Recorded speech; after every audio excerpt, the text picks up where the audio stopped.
umroh. Rukun umroh apa saja? Ada berapa rukun umroh? 5, betul. 1, niat. 2, tawaf. 3, 4, 5, tertib. Ulangi. 1, niat ihram. Ya, meniatkan, meluruskan perbuatan kita lillahi ta'ala. Wa atimul hajja wal umrata lillah. Innamal a'malu binniyat. Jadi amal ibadah itu tergantung niat. Ibadah sholat kita, puasa kita, haji kita, infak kita akan disebut ibadah dan terima Allah manakala modal pertamanya adalah lillahi, ikhlas karena Allah. Maka ini harus, makanya talbiyah tadi untuk mengokohkan niat kita yang ikhlas. Harus jangan sampai niatannya selain Allah. Kemudian apa Ibu? Yang kedua adalah tawaf. Apa itu tawaf? Mengelilingi Ka'bah. Berapa kali? 7 kali. Dimulai dari mana? Sudut Hajar Aswad. Berakhir di Sudut Hajar Aswad. Dengan 7 putaran harus yakin, tidak boleh apa yang diminta. Gitu. Jangan nanti, kalau nanti ibu serius gini, pas mana jemaah? Karena terasanya dekat, padahal udah mungkin 10 meter udah terhalang lagi sama jemaah. Ini sering terjadi. Ya, kedua apa namanya? Kalau tidak bisa kadang-kadang apa tuh balelol. Ikut tapi nggak jelas karena bacaan bahasa Arabnya susah. Misalnya ini Allah nas'aluka imanan kamilan.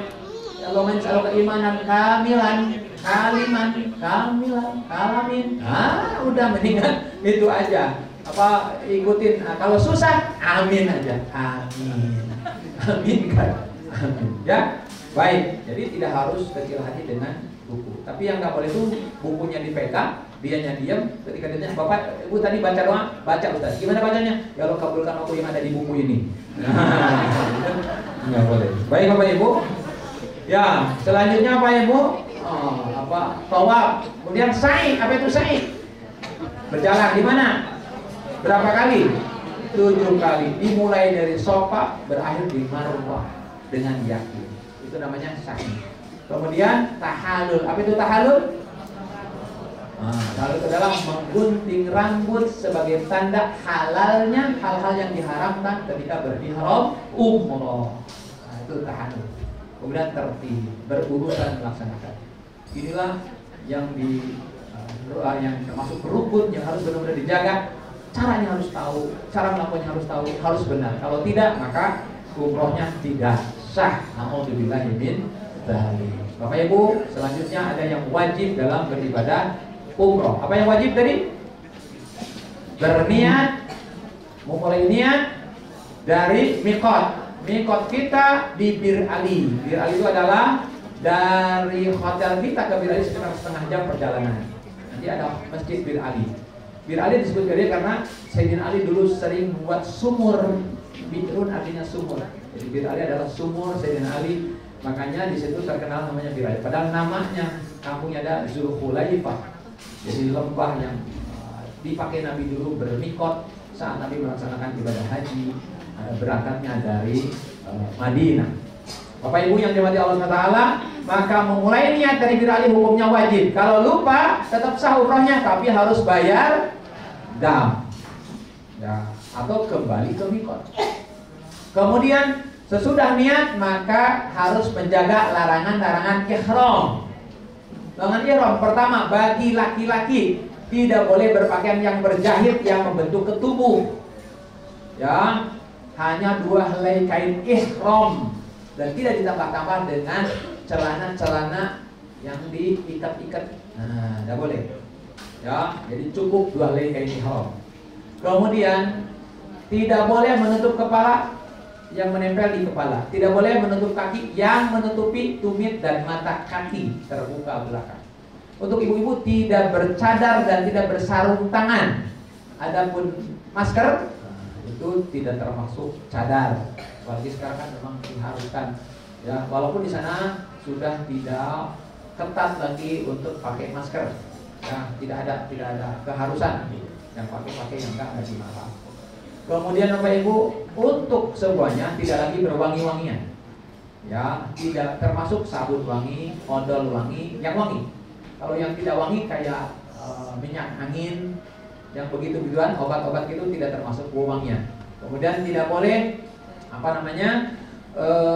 mencabut, mencukur bulu-bulu. Ya, tidak boleh menggunting kuku sesudah niat tadi.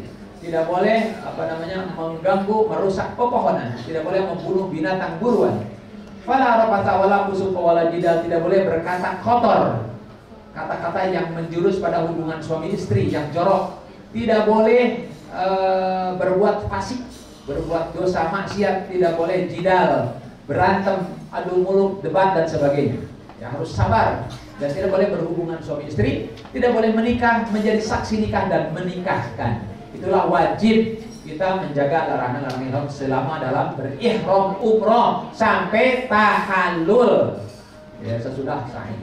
Ya, itulah wajib. Adapun yang sunnahnya, Bapak Ibu bisa dilakukan terus selama perjalanan. Baik Bapak Ibu, insya Allah semua sudah hafal ya. Sedikit saya tambahkan, nanti ada 2 kiai yang akan menyertai Bapak Ibu. Nanti di Madinah ada pemantapan manasik. Jadi di sana di Hotel Mufantik ya. Bapak Ibu, sekarang saya dari rumah Bapak Ibu. Sunnah sebelum berangkat Bapak Ibu bertaubat dan nasuh. Mohon ampunlah kepada Allah. Biar hati kita sehat, hati kita bersih.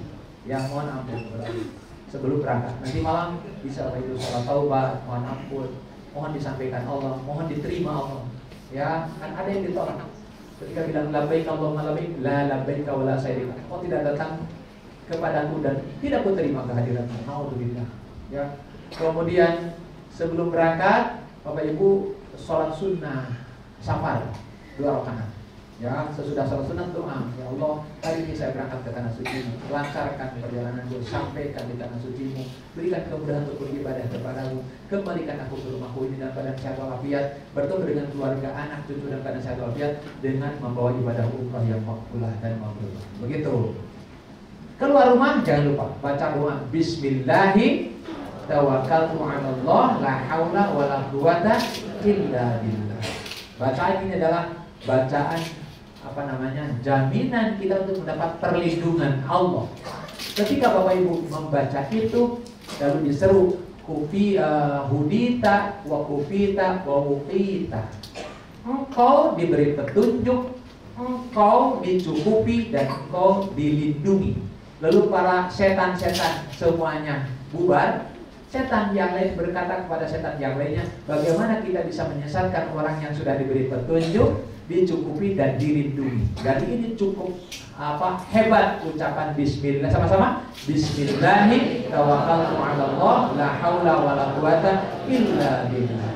Kemudian naik kendaraan baca doa. Allahu akbar, Allahu akbar, Allahu akbar, subhanalladzi sakhkhara lana hadza.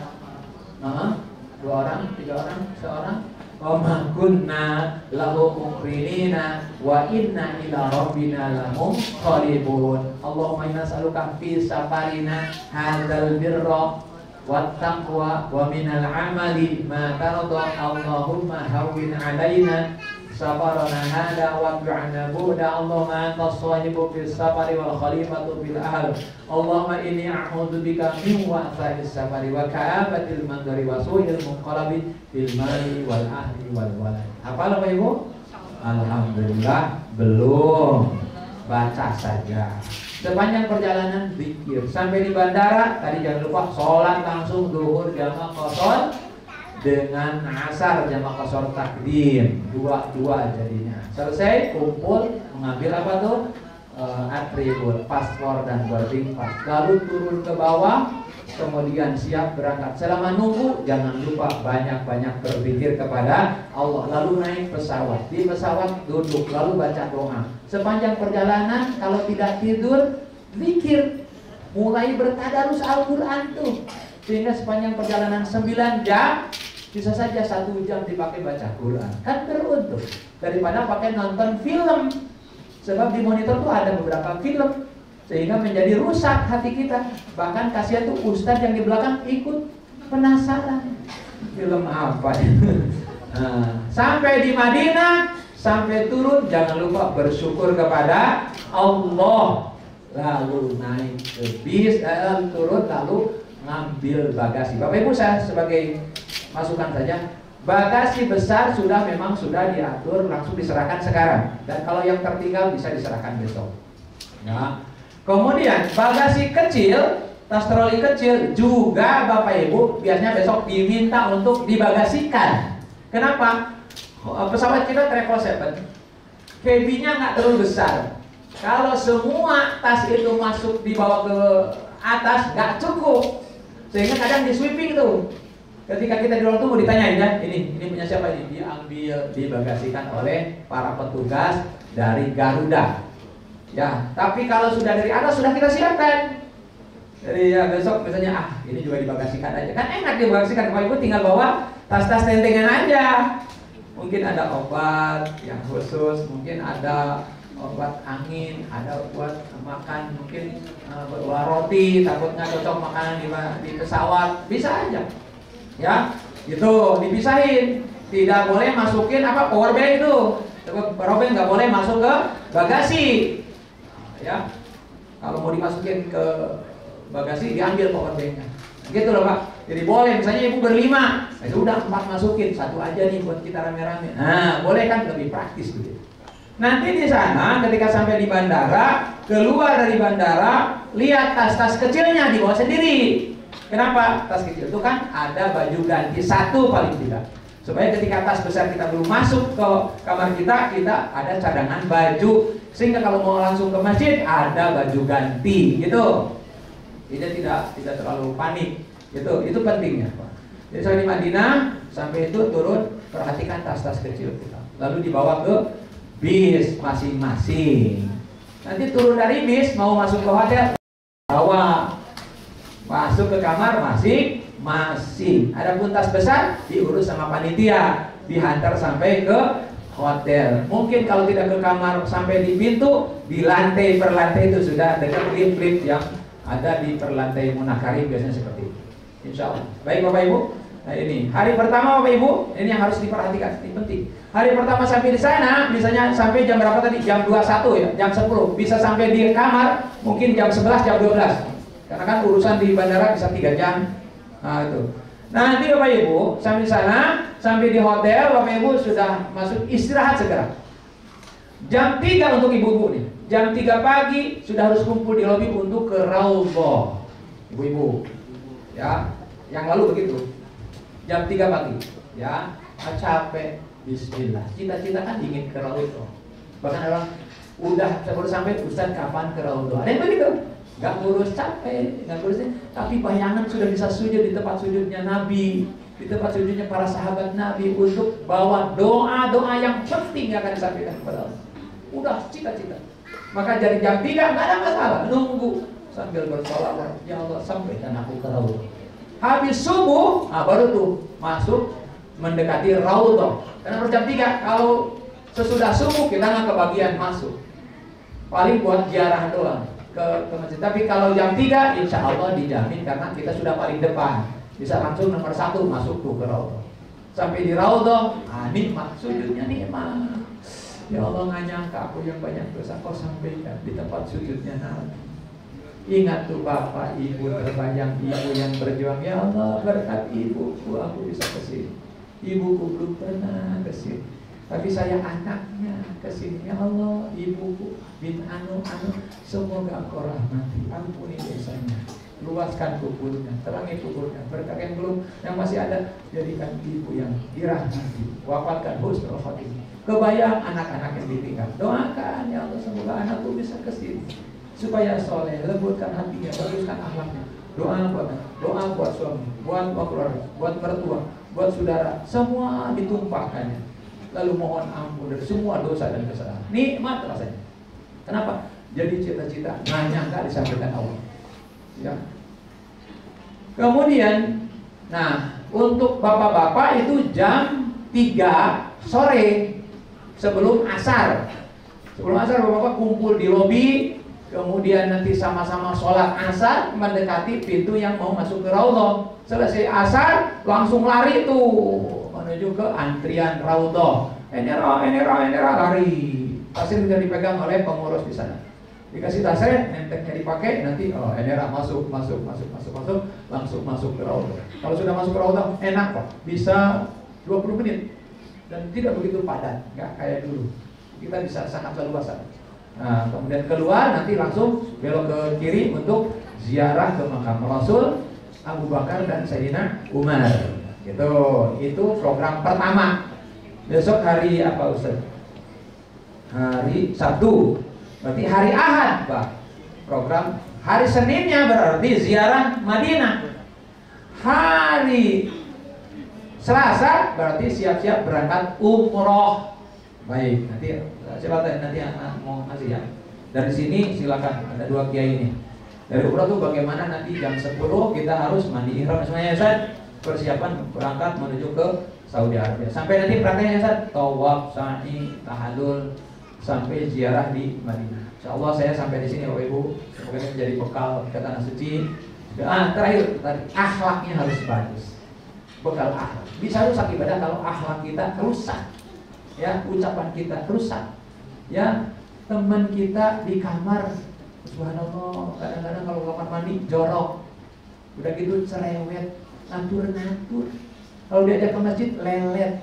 Sekalinya ke masjid nyangkut-nyangkut. Tiap ada yang jualan nyangkut. Ditinggal marah. Nah, jangan sampai itu jadi bahan gunjingan. Tutupi dengan baik tuh aibnya. Yang sampai, saya sekamar dengan orang, Masya Allah deh, Masya Allah kalimatnya. Tapi apa? Cerewet. Nah, bocor tuh. Nah, untuk dibayar bisa terkikis. Jaga itu ujian luar biasa. Ya, jadi tolong akhlak harus bagus. Yang suami istri, aduh, makanya sebelum berangkat selesaikan di sini. Jangan bawa kebencian. Allah tahu. Minta maaf, maafin ibu, maafin bapak. Mari kita berangkat, semoga Allah ridho. Maaf-maafan. Allah tahu yang benci-bencian. Allah tahu demi Allah. Nggak bakalan bisa mesra di sana. Ya, benci. Bu, mana si bapak? Bapak mau ngatur-ngatur, Ustaz, pusing saya. Biarin bapak-bapak saya. Nah, datang coba. Mana si ibu Pak? Istri cerewet, Ustaz, biarin. Istrinya hilang. Baru panik. Ustaz, istri saya hilang, biarin Pak cerewet ini. Jangan. Jadi tolong sebelum berangkat minta maaf sama orang tua, minta maaf, minta doanya. Pak doain, Bu doain, minta sebelum berangkat, minta ridhonya biar berangkat ya. Bapak Ibu sekali lagi jaga ucapan, jaga hati, jaga akhlak. Insya Allah Allah ridho dan Allah bangga sama Bapak Ibu. Insya Allah diterima sama amal ibadahnya. Amin ya rabbal alamin.